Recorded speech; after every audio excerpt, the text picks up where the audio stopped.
바르톨로메우스 정교회 세계 총대 주교가 한국을 찾았습니다. 14년 만에 한국을 방문한 세계 총대 주교는 한반도 통일을 위해 기도한다며 오는 7일 문재인 대통령 접견 자리에서 통일의 염원을 전달한다고 밝혔습니다. 대기 오염으로 악명이 높은 인도가 최악의 스모그 잡기에 총력을 기울이고 있습니다. 인도 정부는 살인적인 공기 오염으로 매년 수십만 명이 목숨을 잃는 것을 방지하기 위해 환경법 시행을 강화하는 등 다각적인 노력을 기울이고 있지만 효과는 미지수입니다. 현 정부가 추진하는 젠더 정책에 대해 의의를 제기하는 의견이 많아지고 있습니다. 인권의 이름으로 행해지는 남성과 여성을 위한 정책들이 오히려 당사자들에게는 외면당하고 있는 상황입니다.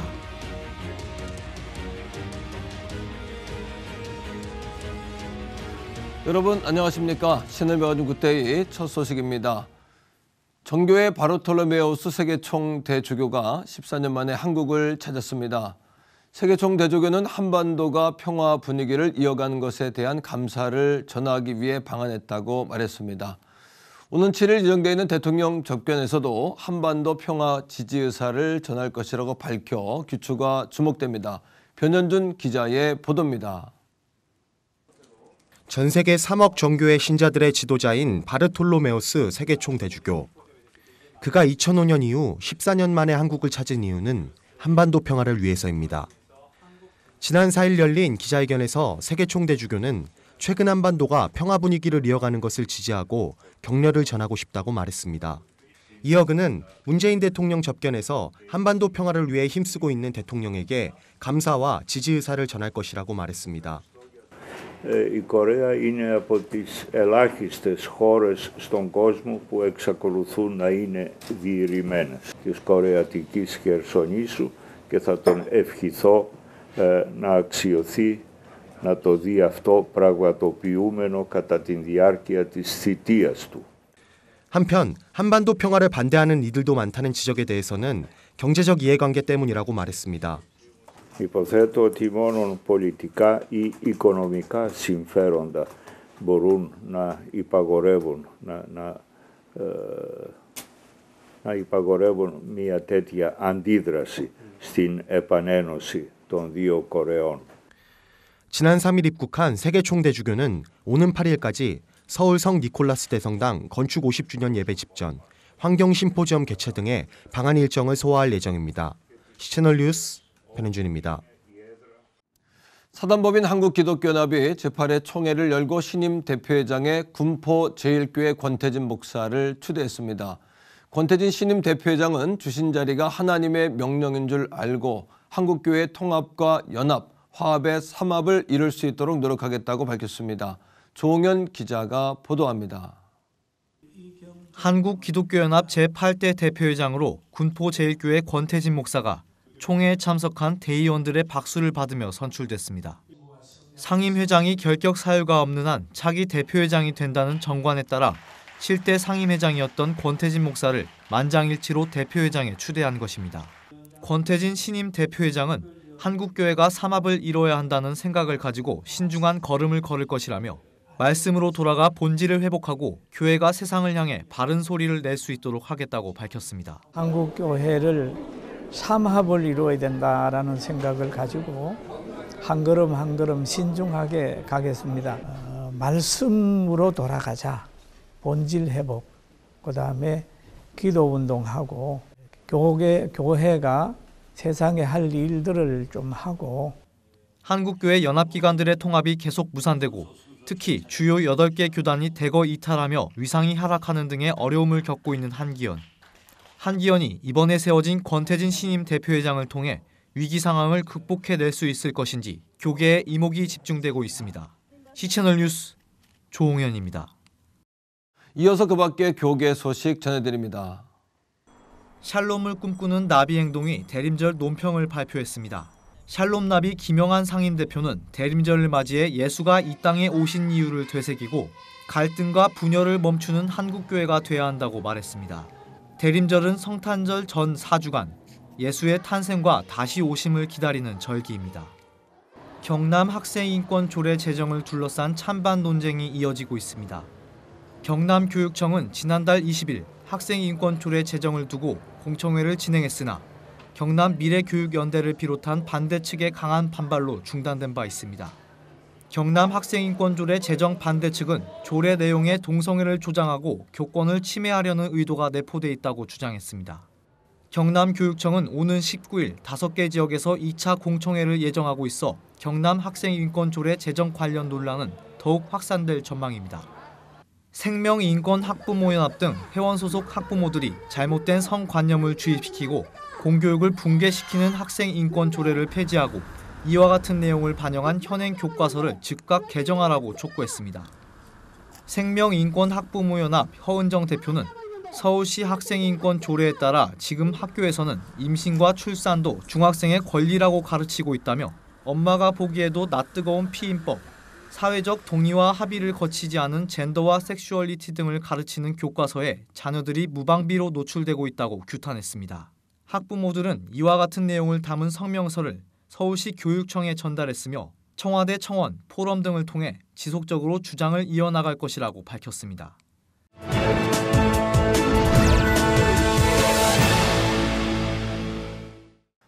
이번 주 한국도 미세먼지와 황사로 연일 괴로웠는데요. 세계 최악의 대기 오염하면 인도를 빼놓을 수 없습니다. 인도는 올해도 최악의 스모그와 전쟁을 벌이고 있다고 하는데요. 베드보라 선생님 연결해서 인도 상황 알아보겠습니다. 선생님, 인도도 매년 최악의 스모그와 사투를 벌이고 있다고요? 세계보건기구 보고서에 의하면 미세먼지 PM 2.5 마이크로그램당 안전기준이 10인데 델리는 143 수치로 독가스 수준의 심각한 상황입니다.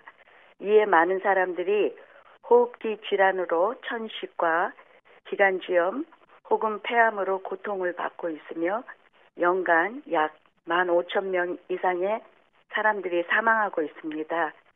스모그의 주 원인은 농작물과 쓰레기소가, 델리 주변 지역 공장들의 매연, 화력발전소 매연, 그리고 자동차 오염물질입니다. 또한 11월에 힌두 축제인 디왈리의 폭죽으로 인한 공기오염이 심각해졌습니다. 네, 인도 정부도 다양한 대책들을 내놓고 있을 것 같은데 어떻습니까? 정부는 심각한 델리 수도권 지역의 대기 오염 문제를 해결하기 위해서 화력 발전소를 중단시키고 축제 시에 판매하는 폭죽과 사용하는 시간 규제와 농작물 소각을 단속하고 작년에 시행했던 자가용 순번제 운행을 검토하고 있습니다. 그리고 상황에 따라서 건강에 관한 지침들을 안내하고 있습니다. 2020년 4월에 자동차용 연료 6단계 배출 규제에 대한 수도권 실시에 대하여 2년을 앞당겨 시행하는 방안도 검토하고 있습니다. 네, 이런 상황에서 가장 힘든 사람들이 바로 밖에서 일을 할 수밖에 없는 분들이 아닐까 하는데 어떻습니까? 지난 10월 보도 자료에 의하면 델리의 노숙인들은 약 12만 5천 명이고 외부에 노출되어서 일하는 사람들이나 시내 중심부 슬럼에 살고 있는 많은 사람들은 공장이나 자동차 매연으로 방출되는 연기 유독성으로 질병에 시달리고 있습니다. 이들에게 하루에 최소의 영양 공급과 깨끗한 식수가 절실합니다.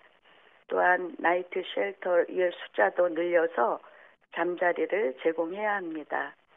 1년에 80%를 대기 오염에 살고 있는 델리는 정부 차원의 홍보 및 실행될 수 있는 제도가 필요합니다.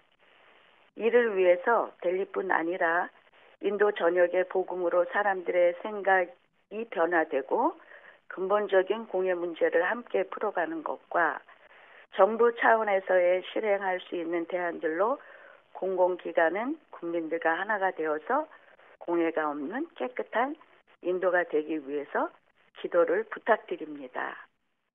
전 세계가 환경 문제 때문에 큰 걱정인데요. 생각의 변화가 생활의 실천이 되도록 지구촌이 한마음이 되어야겠습니다.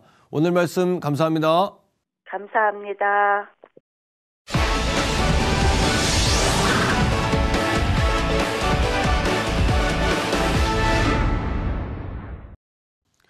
하나님의 법, 세상의 법, 이재만 변호사님 나오셨습니다. 변호사님 안녕하세요. 예, 안녕하세요. 변호사님 요즘에 그 현 정부의 지지율이 잘 오르지 않으면서 문제들을 분석할 때에 20대 그리고 영남 그리고 자영업자들이 이제 등을 돌리고 있는 것이 아니냐 이런 분석들이 나오고 있습니다. 이제 경제도 어렵고 또 체감에 대한 체감 지수도 네, 상당히 그 민감하게 이제 그 받아들이고 있으니까. 네. 그리고 제일 문제는 이제 결국 경제죠. 그렇죠. 경제가 어려우니까 결국 이제 지지율이 떨어지는 게 아니냐. 그래서 최초에 이제 나온 얘기는 이번 정부는 이영자가 문제다 이렇게 했었죠. 예. 이영자는 이제 20대들이 지지율이 지금 많이 빠지고 있고 네. 또 영남 지방에 대해서 어차피 이제 전통적으로 영남 지방에 대해서는 지지율이 내리는데 이제 더더욱 지지율이 빠지고 있고 이제 이것들은 이제 결국 자영업자들이 문제고 또 20대 여성 자영업자 특히 이런 문제들은 이제 최저임금제가 이제 시행되면서 청년 실업이 증가하니까 이제 20대들이 상당히 문제되고 네. 또 20대들의 지지율이 결국은 떨어지는 이유 중에 하나는 또 특히 그 병역법 문제에 대해서 병역 거부자, 집총 거부자에 대한 그런 정책들도 이제 영향을 미쳤죠. 결국 지지율이 계속해서 떨어지고 있어서 지금 현 정부의 그 레임덕이 조기에 오는 것이 아니냐 이런 그 견해들이 있습니다. 네, 그렇군요. 결국에는 이제 경제 문제가 가장 중요합니다만 11년 만에 뭐 양극화 현상, 뭐 성에 대한 극단적인 혐오 현상이 이제 고조되고 있다 이런 얘기가 있는 것처럼 젠더 문제, 젠더에 대한 영향이 아니냐 뭐 이런 얘기도 있습니다만요.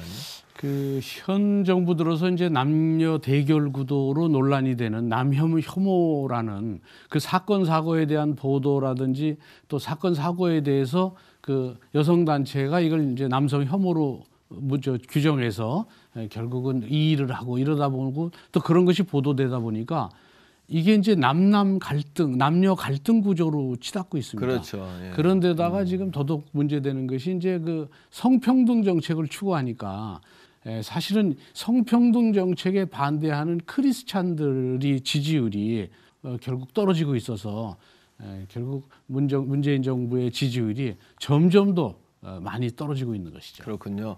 사실 이제 그동안 여성들의 인권이 존중받지 못했다 뭐 이런 것들을 반증하는 그 모습이기도 하지만 문제는 남녀의 어떤 성적 그 구도가 대결 구도가 되고 또 혐오 구도가 되어서는 안 되지 않겠나 뭐 이런 얘기들이 많습니다. 그렇습니다. 그 여성들의 인권이 존중되어야 된다는 그런 이제 페미니즘 그건 뭐 당연한 운동인데 그 페미니즘을 넘어서 이게 이제 남녀 갈등 구조로 지금 가고 있습니다. 사실은 이제 각 가정에는 여자만 있는 게 아니고 그렇죠. 각 가정에도 남자도 있고 아들도 있고 오빠도 있고 남동생도 있고 서로 이제 다 같이 합동해서 유익한 그런 이제 그 사회가 돼야 되는데 이게 남녀 갈등 구조로 가서는 문제 해결이 안 됩니다.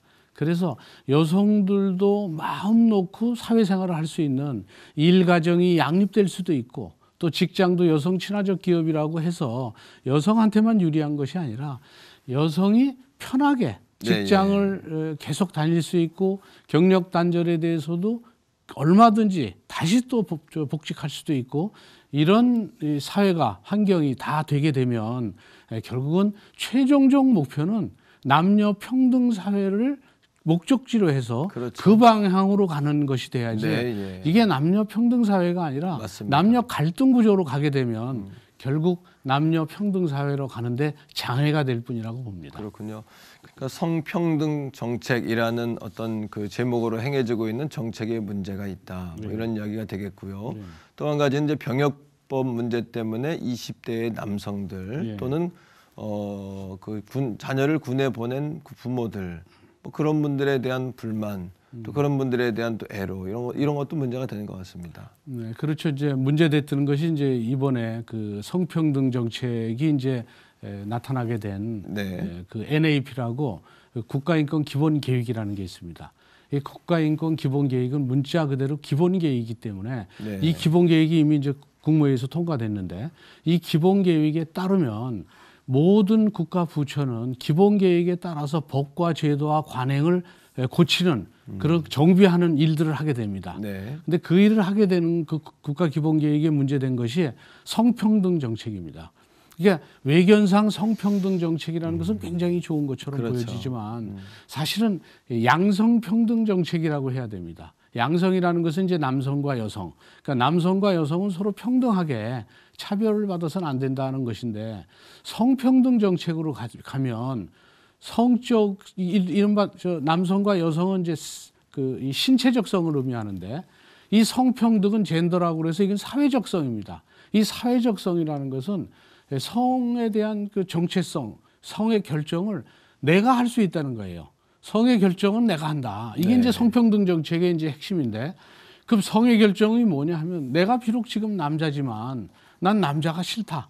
나는 여성성을 갖고 싶다고 할 수도 있고, 나는 남성과 여성이 다 될 수도 있고, 그 사회적성은 많습니다. 이성애자도 있지만 동성애자도 있고, 네. 양성애자도 있고, 그렇죠. 그리고 또 뭐 중성일 수도 있고, 그러니까 사회적 성은 아주 수십 가지가 돼요. 그리고 자유자재로 왔다 갈 수도 있고, 그래서 그 성평등 정책이 있으면 그거에 따라서 나오는 것이 차별금지법입니다. 그 차별금지법은 성적 취향에 대해서 차별하지 말아라.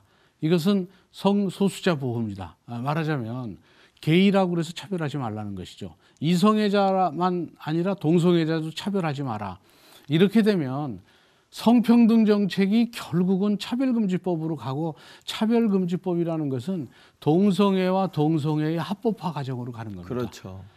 지금 크리스찬 목사님들이 동성애에 대한 나쁜 것이다. 성경에서는 결국 창조 질서에 어긋나는 것이다. 그러니까 동성애를 해서는 안 된다라고 설교를 하면 네. 차별금지법에 의해서 처벌받습니다. 성경의 교리에 따라서 설교를 못해요. 그리고 동성애자가 와서 결혼 주례를 서달라고 그럴 때 성경의 교리에 어긋나서 주례 못 쓴다. 그러면 차별을 했다고 그래서 형사처벌 받습니다. 근데 일반인도 똑같이 동성 결혼식에 축하 케이크를 만들어 달라. 난 크리스찬이라 못 만들어 준다. 그럼 차별금지법에 의해서 또 처벌받습니다. 네, 예. 그러면 종교의 자유나 표현의 자유나 양심의 자유, 이거 헌법상 보장된 이 자유가 제한될 수가 있다는 겁니다. 그래서 크리스찬들이 이 국가인권기본계획의 성평등 정책을 철회하라고 삭발도 하고 막 심지어는 혈서도 쓰고 이런 문제들이 많이 나고 있었죠. 이런 성평등 정책을 이제 현 정부가 계속 유지를 하고 주장을 하고 또 많은 그 반대를 했지만은 계속 밀고 나가고 있지 않습니까? 그러니까 크리스찬들의 상당수가 이 점에 대해서 걱정을 하면서 돌아서고 있는 것이죠. 그게 결국 지지율이 떨어지고 있는 것이고, 이런 내용들을 봐서 잘못된 정책은 공청회를 열거나 해서 바로 가야지, 이 시기가 늦어지면 결국은 지지율을 회복하기가 어렵지 않을까, 이런 생각이 듭니다. 그동안 여성의 인권이 등한시됐기 때문에 이런 경각심에 의해서 뭐 성평등 정책, 젠더 정책 이런 것들이 수립됐다면 우리가 좀 경각심을 갖고 평등하고 공평한 그런 어떤 토대, 환경 또는 우리 모든 의식들이 좀 마련돼야 되지 않겠나, 뭐 이런 생각이 듭니다. 예, 제일 중요한 게 이제 인식의 전환입니다. 예. 특히 우리나라는 이제 저출산 고령화 사회이기 때문에 그렇죠. 사실은 새로운 생산 가능 인구를 결국 창출하기 위해서는 상당히 오랜 기간이 필요하죠. 출생되고 대학까지 졸업하고 또 남자는 군대 한 30년 이상 걸리지 않습니까? 그렇죠. 그런데 우리나라 여성들은 현재 유휴 인력이 고학력입니다, 상당히. 그리고 굉장히 능력이 우수한 여성 인력들이 지금 잠재적으로 남아 있죠. 맞습니다. 이런 여성 인력을 생산 가능 인구로 결국은 이제 안으로 집어넣으면 그럼 훨씬 국가 발전에 도움이 되죠. 맞습니다. 그러니까 결국 여성 고급 인력을 생산 가능 인구로 편입시키기 위해서는 여성들이 마음 놓고 일할 수 있는, 일가정 양립이 가능할 수 있는, 또 기업들의 여성 친화적인 그런 기업 문화를 만들어야 됩니다. 그 기업 문화를 만드는 것을 국가가 결국은 여러 가지 인센티브를 주거나 해서 지원을 해줘야 되죠. 뭐 세제로 인센티브를 할 수도 있고, 뭐 상을 줄 수도 있고. 그렇습니다. 그래서 그렇게 되면 결국 여성들이 편안하게 직장에서 활동할 수 있으면 자연스럽게 여성들의 인권이 이제 훨씬 더 잘 보장이 되겠죠. 그래서 여성들에 대해서 여성 친화적 기업 환경도 만들어주고 또 사회에서도 여성들이 편하게 다닐 수 있는 그 치안 환경도 만들어주고 이런 여러 가지에 대한 정책, 이런 전체적인 남자라든지 여성이라든지 또는 정부라든지 또는 기업이 모두 여성에 대한 인권에 대해서 관심을 갖는 그런 인식의 전환이 총체적으로 일어나야만 결국 우리나라 저출산 고령화 시대에 이 어려움을 극복할 수 있는, 아주 지금 경쟁이 치열한데 국제적으로 이걸 극복할 수 있는 어떤 새로운 그 모멘트가 될 거라고 봅니다. 맞습니다. 성경 말씀에 하나님께서 남자와 여자를 지으실 때 돕는 배필 이렇게 말씀하셨거든요. 그러니까 남성도 여성을 돕는 존재고 네. 또 여성도 남성에게 종속된 존재가 아니라 예. 돕는 존재다라는 그런 의식을 우리 남녀들이 갖고 서로 돕는 그런 사회가 돼야 되지 않겠나 하는 생각이 듭니다. 네, 그렇습니다. 지금 서로 돕는 그런 사회가 된다는 것이 이제 정말 정말 중요한 그런 말이죠. 맞습니다. 그 갈라디아서 5장 1절에도 그리스도께서 우리를 자유롭게 하려고 자유를 주셨으니 그러므로 굳건하게 서서 다시는 종의 멍에를 매지 말라, 이런 말씀처럼 자유가 사실은 최선의 가치입니다. 그래서 굳건하게 서서 자유의 가치를 지키기 위해서 성경에서 말하는 진리에 기초한 자유를 결국 향유할 수 있는 이런 평등한 세상을 만들기 위해서 이 크리스찬들은 성평등이 아니라 그 양성평등을 구현할 수 있도록 크리스찬들은 다 깨어 있어야 될 것입니다. 맞습니다. 우리 그리스도인들의 의식의 전환도 필요하고 또 한 가지는 하나님의 법에 어긋난 것이 있다면 담대하게 우리의 목소리도 좀 내야 되지 않겠느냐, 이런 생각을 하면서 다시 한번 깨어 있어야 되겠다, 이런 생각을 다시 한번 해봅니다. 변호사님, 오늘 말씀 감사합니다. 고맙습니다.